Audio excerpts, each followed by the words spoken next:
Okay.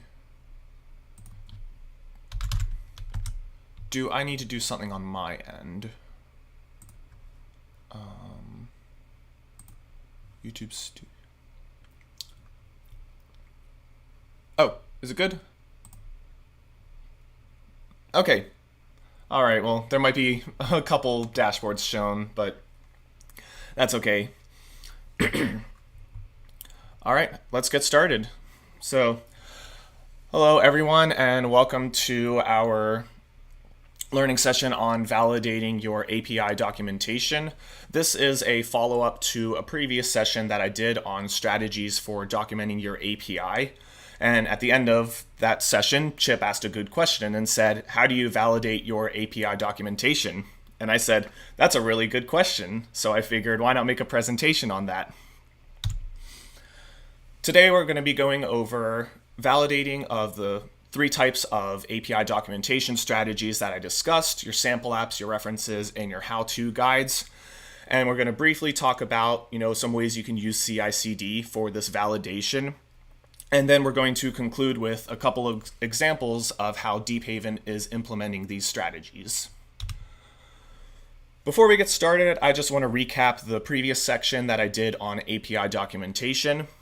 And that is that your references, your how-to guides, and your sample apps make up the bulk of your API documentation.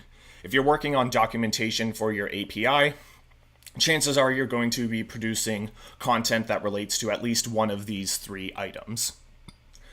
So your references are your cold hard facts of your API. It's your API definitions. Your how-to guides are human readable step-by-step guidelines for using the API. And your sample apps are runnable projects that show some use cases of your API. So I'm going to actually start with talking about validating your sample apps. And just as a quick reminder, your sample apps are standalone projects. How do you validate that a standalone project is valid? Well, you write some tests. You write unit tests and you write integration tests. And this can be equally applied to your sample apps. Ideally, your sample apps should be small enough in scope that you just need a few tests to make sure that they are valid. Build the project, run, just a quick hello world sample using the project and make sure that, whatever input or output is expected is received.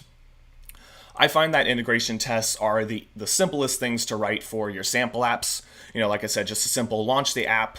Using Deephaven as an example, if you're creating some tables, make sure that those tables exist, and then you should be good to go. Now let's talk about the references. So the references get a little kind of weird.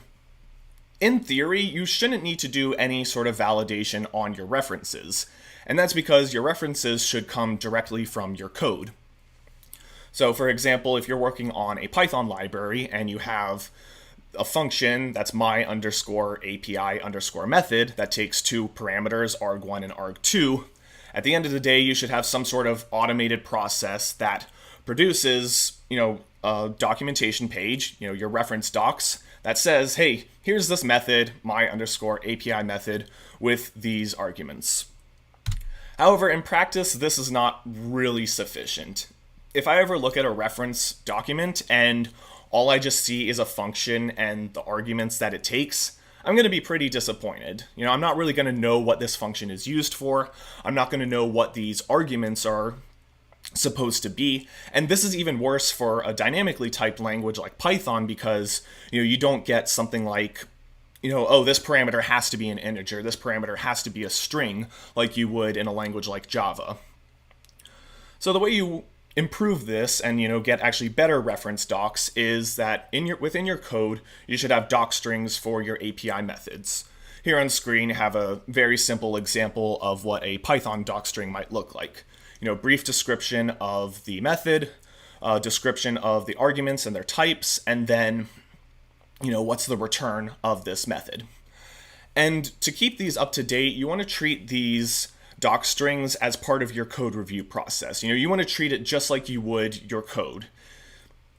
And unfortunately, this is a manual process, and like I said, it's a lot harder for the dynamically typed languages because you have to put your parameter types, like in this example, the two arguments are strings. That has to be defined in this human written, human readable type of content. So it's a little bit harder, but as long as you're diligent with treating your doc strings within your code in the same way that you do your code, this should flow very well.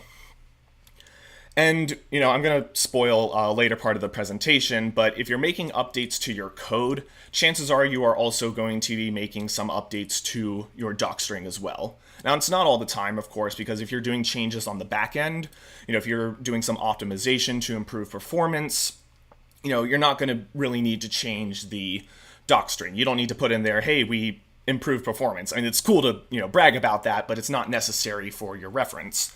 However, if you make a change like, you add a third optional argument, or, you change what the return type could be, or if you add a new exception that you might want to throw with using this method, those are going to require updates to the docstring. And lastly, just want to talk about the how-to guides. Just a reminder of what the how-to guides are. They are a mix of human-readable instructions and code to supplement those instructions. So it's pretty similar process to, what I was just talking about with the reference with the doc strings. So the instructions, obviously, this is going to be some sort of manual process. If you're writing a how-to guide that shows how, two methods interact, then, you want to make sure that any sort of human-written instruction is manually reviewed. Now, you might be thinking, okay, we have code in our how-to guides. That's where the automation starts. And yes, that is true. But before you can get to the point where you can automatically check your code for validity, you do need to go through a manual review to make sure that your code in your how-to guide is appropriate for the guide. Using this method A and method B, let's just say method A, create some output that can be used as input to method B. And you describe this in your how-to guide, and then you write some code. Obviously, if your code is using method C and method D, that's not appropriate for the how-to guide. So that's what I mean when I say that the code needs to have a manual review before it's ready for the automated validation. Now, once you have your code ready, and it's been deemed appropriate by the API provider, then you can start working on some sort of automatic validation for your code. I'm going to talk about that on the next slide, but real quick, I want to just say another kind of slight rule of thumb. If you have changes to your code, that sometimes means that the human readable instructions need to change. Similar to what I mentioned with the docstring. If the API is going through a refactor and, you're changing the interface and renaming a bunch of methods, using this hypothetical guide on method A and method B, if method A gets renamed to method _A or my better method name, then chances are somewhere in the guide you're going to be referencing that method by its old name, and that needs to be updated as well. Again, it's not always the case, but it's a good thing to just remember when you're providing documentation and you want to make sure that your documentation is up to date. If you're saying, hey, I need to change this code, it's a good reminder to say, is there anywhere in this how-to guide that may need to also be updated? So now let's talk about the fun part. How do you actually automate your code validation for your how-to guides? So it's a pretty straightforward process. The first step is you want to extract your code.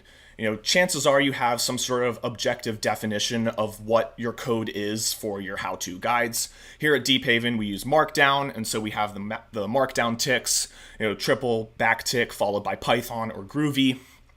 You could also have your code as its own standalone files and inject that into your Markdown files. Either one of those is a valid objective way to define your code, and because of this, you can have a way to extract this code. And step 2, you extract the code, you turn it into a runnable artifact, and you run the code against the API. Now, there's a couple things that you can do differently here. It's certainly valid to run your code against a live version of the API, or a staging environment, or a mock environment, whatever you deem appropriate as the API provider. And this is going to be different depending on what your API is. If your API is some sort of library or package, it's probably pretty trivial to run this against the live version of the API. However, if your API is like a platform, like a REST API, or some sort of HTTP interface, then maybe you want to have some sort of separate staging environment or a mock environment. But it doesn't really matter what you choose, as long as you can say, hey, this code works against this API.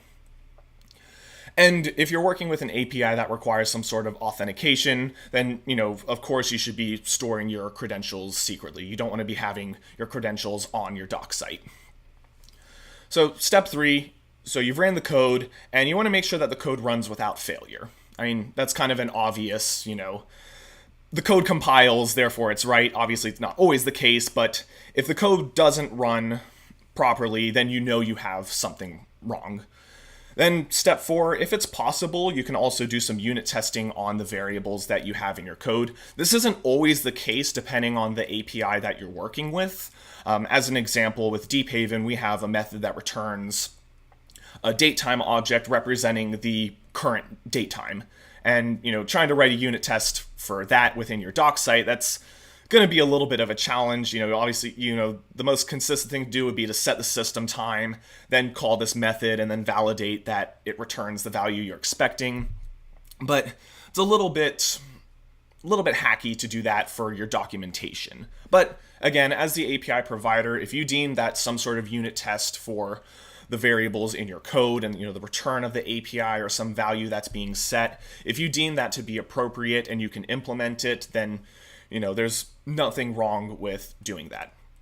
And lastly, with step 5, and this to me is the most important step, and that's to not turn your documentation into your API tests. Now, there's obviously nothing wrong with having your documentation tests be part of your API test suite. That's certainly a valid approach and a valid pattern that you can follow. But the pattern that you don't want to fall into is, we have documentation, we're testing our documentation, therefore we can be more relaxed on our API tests. And that's just not the case. The testing for your documentation is to make sure that the code that you have on your documentation is valid to use against your API. It is not supposed to be the code that you have works as expected. So there's definitely some overlap in those tests, but just make sure you're not treating your documentation as a substitute for proper API unit testing and integration testing. So a lot of what I've been talking about in this presentation sounds like it'd be appropriate for some sort of CI/CD process. Unit tests and integration tests, pulling your code samples from your how-to guides and your references, running those against, some sort of version of your API. So should you use CI/CD for your API documentation? Yes, you should. It is a very, very good practice to do this. You can actually get a little bit creative on your CI/CD for your API documentation.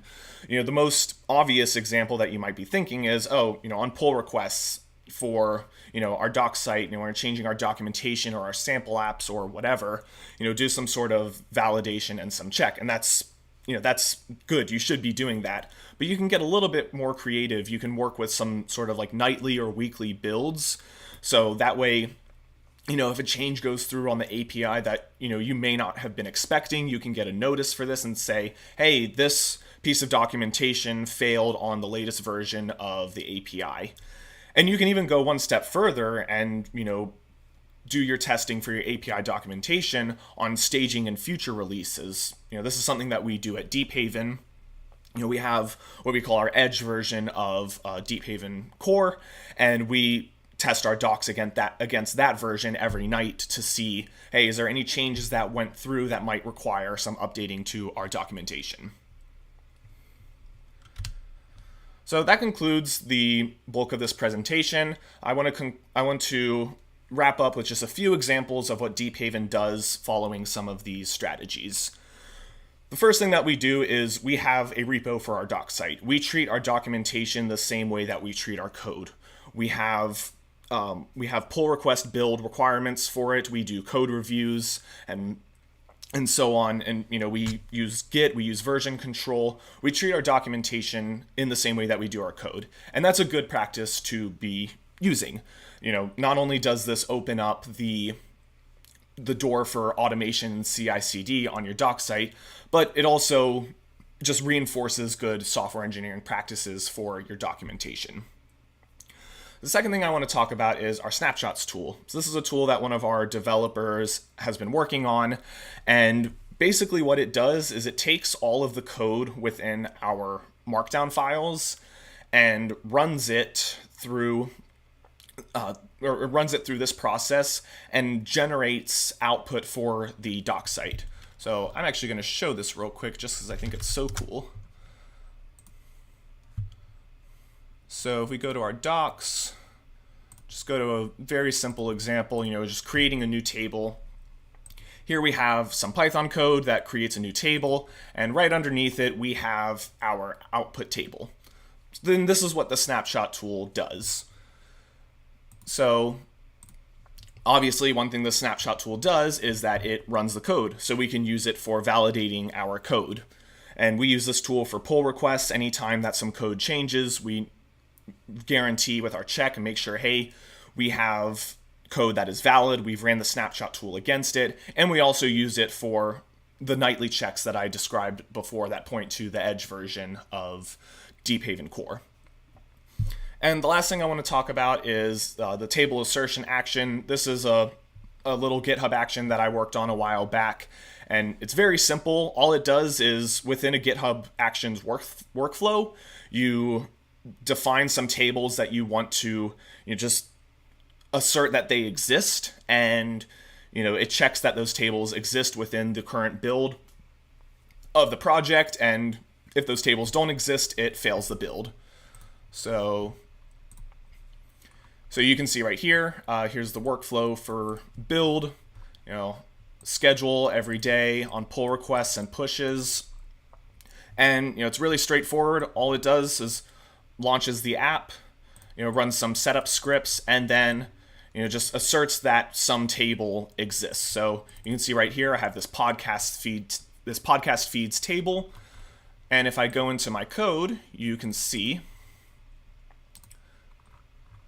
right here, I have a podcast feeds variable being set. And if I go to the Python script where this method is defined,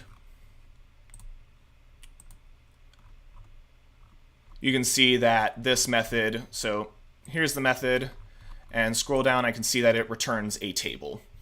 So ideally, when I launch this app, this table should be defined, and then I use this action to assert that the table exists. And that concludes this presentation. Just want to do a quick recap. API documentation contains a blend of human-readable content and code. This is both for your how-to guides and your reference materials and your sample apps. The code part of your API documentation should always be tested for validity against the API. Just a reminder, this is not a substitute for your API tests. And the human-readable part of your documentation does require maintenance. It should be treated as code going through code review process and pull requests, and use version control just like you would any software project. And not always, but updates to the code sometimes means that the human readable aspects needs to be updated. And most importantly, use CICD whenever possible. You can get creative with it. You can just find different ways that you can test your API documentation and validate it using CICD. All right, and that concludes this presentation. Does anybody have any questions?